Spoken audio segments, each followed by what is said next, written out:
पहले धूमपुर नाम का एक प्राचीन जंगल था।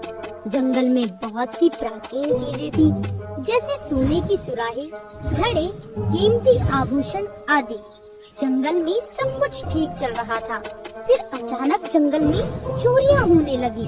चीकू नाम का एक बंदर अजूबा नाम के काले घोड़े के साथ मिलकर जंगल की सभी प्राचीन चीजें चुरा रहा था। चीकू का दिमाग बहुत तेज था और अजूबा बहुत तेज दौड़ता था, इसीलिए धूमपुर के सैनिक उन्हें पकड़ नहीं पाते थे। एक दिन जंगल के राजा शेर बब्बर सिंह ने अपनी सबसे भरोसेमंद मंत्री बुद्धिमान लोमड़ी को बुलाया और उससे कहा, बुद्धिमान, जंगल में हो रही प्राचीन चीजों की चोरी के बारे में तो तुमने सुना ही होगा।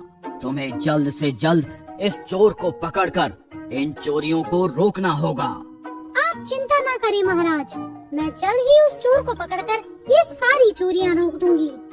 ऐसा कहकर बुद्धिमान लोमड़ी वहाँ से चली गई। अगले दिन से ही बुद्धिमान ने सब जगह सैनिकों को लगा दिया और जंगल की कड़ी सुरक्षा कर दी। दूसरी तरफ चीकू बंदर अपना अगला शिकार ढूंढ चुका था। अगली चोरी हम जंगल के राजा गब्बर सिंह के यहाँ करेंगे। गब्बर सिंह के यहाँ से? हाँ, गब्बर सिंह का मुकुट 200 साल पुराना है। वो इतना कीमती है कि गब्बर सिंह खुद उसे कभी कभी पहनता है और हमेशा उसे अपने महल में संभाल कर रखता है। लेकिन वो जंगल का राजा है, हम उसके सैनिकों से बचकर इसे चुराएंगे कैसे? हम नहीं, हमेशा की तरह चोरी मैं अकेला करूँगा और तुम मुझे जंगल के सैनिकों से बचाओगे। अगले दिन गब्बर सिंह और बुद्धिमान लोमड़ी गब्बर के महल में बात कर रहे थे। बुद्धिमान, तुमने जंगल की सुरक्षा बहुत कड़ी कर दी है। अब वो चोर कभी चोरी नहीं कर पाएगा। महाराज, वो चोर है और चोरी किए बिना नहीं रह सकता। क्या मतलब? मतलब वो चोरी जरूर करेगा और देखना ये है कि वो चोरी कहाँ और कैसे करता है। तभी उन्हें कहीं दूर से घोड़े के दौड़ने की आवाज सुनाई दी। उन्होंने आसपास देखा, लेकिन कोई नहीं दिखाई दिया।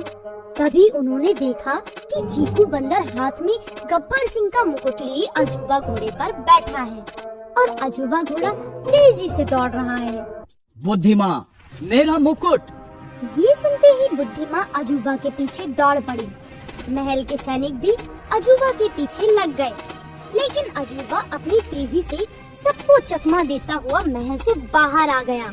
तभी चीकू बंदर ने एक लंबी नहर देखी। अजूबा, वो देखो नहर। अजूबा ने नहर को देखा और वो दौड़कर नहर तक गया और फिर उसने नहर के ऊपर से एक बहुत लंबी छलांग लगा दी। एक ही छलांग में अजूबा और चीकू नहर के उस पार पहुंच गए, लेकिन बुद्धिमान और बाकी सैनिक नहर को पार नहीं कर सकते थे, इसीलिए वो सब वहीं रुक गए।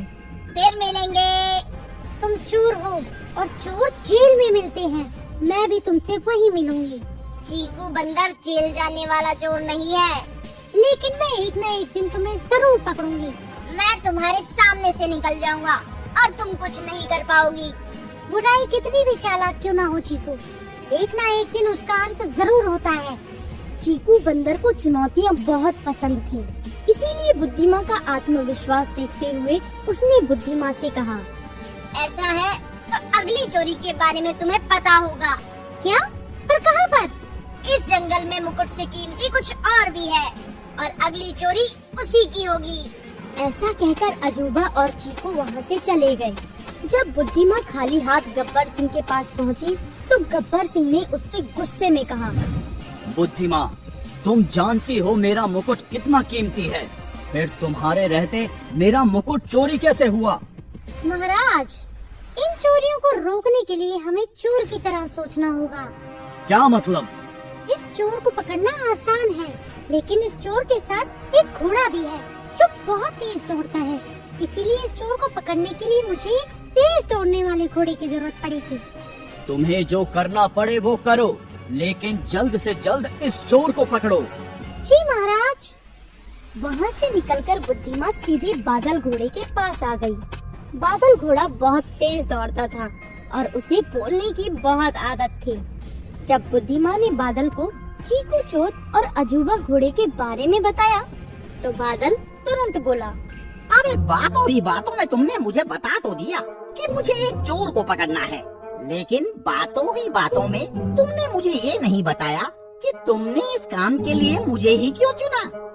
वैसे देखा जाए तो बातों ही बातों में तुमने मुझे बता तो दिया ही है कि वो चोर घोड़ा बहुत तेज दौड़ता है और तुम्हें एक बहुत तेज दौड़ने वाले घोड़े की जरूरत है, और मैं भी तुम्हें बातों ही बातों में बता दूं कि तुम सही जगह पर आई हो, क्योंकि मुझसे तेज कोई नहीं दौड़ सकता।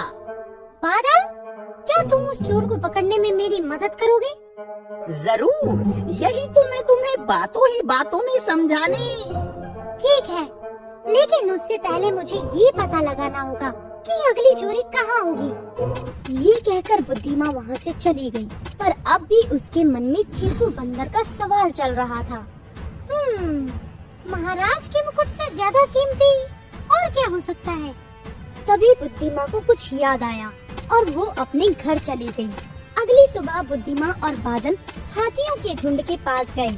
उन्हें आता देख हाथियों के सरदार गजराज सिंह ने बुद्धिमा से पूछा, बुद्धिमा, तुम यहाँ क्या कर रही हो? गजराज, सारा जंगल जानता है कि 300 साल पहले आसमान से एक पत्थर इस जंगल पर आ गिरा था।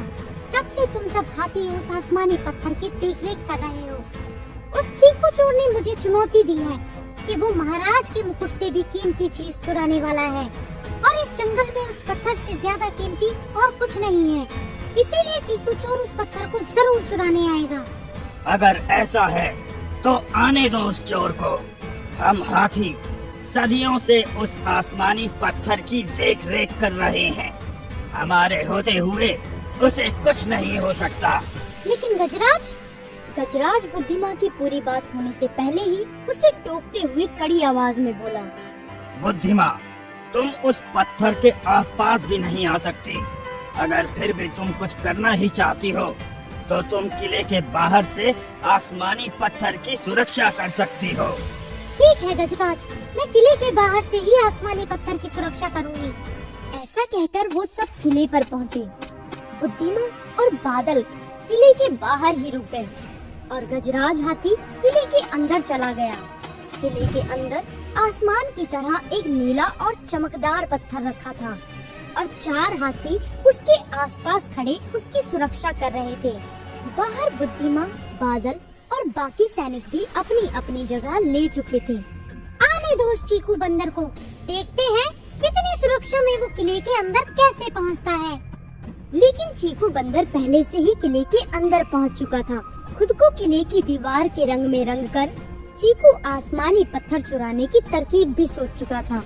तरकीब के अनुसार वो दीवार के साथ लिपटा हुआ आसमानी पत्थर तक पहुंचा और उसने आसमानी पत्थर चुरा लिया और फिर वैसे ही चुपके से किले के बाहर आ गया।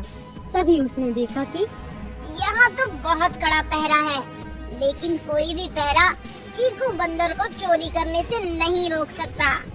ऐसा कहकर चीकू ने एक जोर से सीटी बजाई और कहीं से दौड़ता हुआ अजूबा घोड़ा आकर उसके पास खड़ा हो गया। सीटी की आवाज सुनकर बुद्धिमा ने चीकू की तरफ देखा। चीकू ने भी बुद्धिमा को देखा। फिर चीकू बंदर अजूबा पर बैठ गया और भागने लगा। बुद्धिमा ने ये देखा तो वो भी जल्दी से बादल की पीठ पर बैठ गई और चीकू का पीछा करने लगी। अजूबा, नहर के उस तरफ छलांग लगाओ। ये सुनते ही अजूबा ने एक बहुत लंबी छलांग लगाई और वो नहर के उस पार पहुंच गया। उसके पीछे पीछे बादल ने भी एक बहुत लंबी छलांग लगाई और वो भी नहर के उस पार पहुंच गया। ऐसे ही काफी देर तक बुद्धिमा चीकू का पीछा करती रही। फिर बुद्धिमा ने गुलेल में एक पैना पत्थर रखा और चीकू पर निशाना लगाकर छोड़ दिया। पत्थर चीकू के कंधे पर जा लगा और चीकू अजूबा के पेट से गिर गया।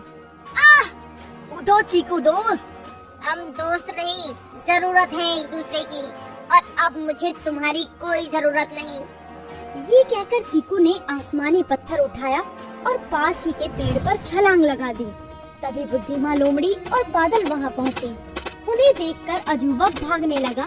तभी बादल ने अजूबा से कहा, रुक जाओ अजूबा, अब बातों ही बातों में तुम कहीं नहीं भाग सकते। ये सुनकर अजूबा रुक गया। तभी वहाँ कुछ सैनिक आए और उन्होंने अजूबा को घेर लिया। बादल, हो रहा चीकू चोर। ये सुनते ही बादल बहुत तेजी से चीकू की तरफ दौड़ पड़ा और चीकू जख्मी कंधे के साथ एक पेड़ से दूसरे पेड़ पर कूदता हुआ भागने लगा। भागते भागते चीकू एक खाई के पास जा पहुंचा। गहरी खाई को देखकर चीकू रुक गया और बुद्धिमा से बोला, याद है मैंने तुमसे कहा था मैं तुम्हारे सामने से निकल जाऊंगा और तुम मुझे कुछ भी नहीं कर पाओगी। ज्यादा हीरो मत बनो चीकू, ऐसा बस फिल्मों में ही होता है।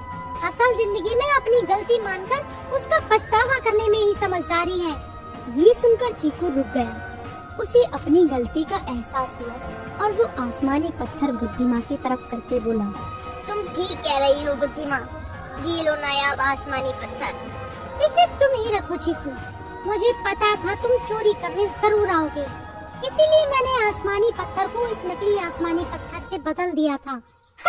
देखा चीकू, मैंने कहा था ना एक दिन बुराई का अंत जरूर होता है। और अब तुम्हें बातों ही बातों में बाकी की जिंदगी जेल में बितानी पड़ेगी। इस तरह बुद्धिमा की समझदारी और बादल की रफ्तार ने जंगल में हो रही चोरियों को रोक दिया और चीकू बंदर और अजूबा घोड़े को उनकी बुराई की सजा मिल गई। तो बच्चों, इस कहानी से हमें ये शिक्षा मिलती है कि हमें बुराइयों से दूर रहना चाहिए, क्योंकि एक ना एक दिन बुराई का अंत जरूर होता है। नमस्ते दोस्तों, हर तरह के मजेदार कार्टून वीडियो देखने के लिए हमारे इस चैनल को अभी सब्सक्राइब करें और बेल आइकन को भी दबाएं।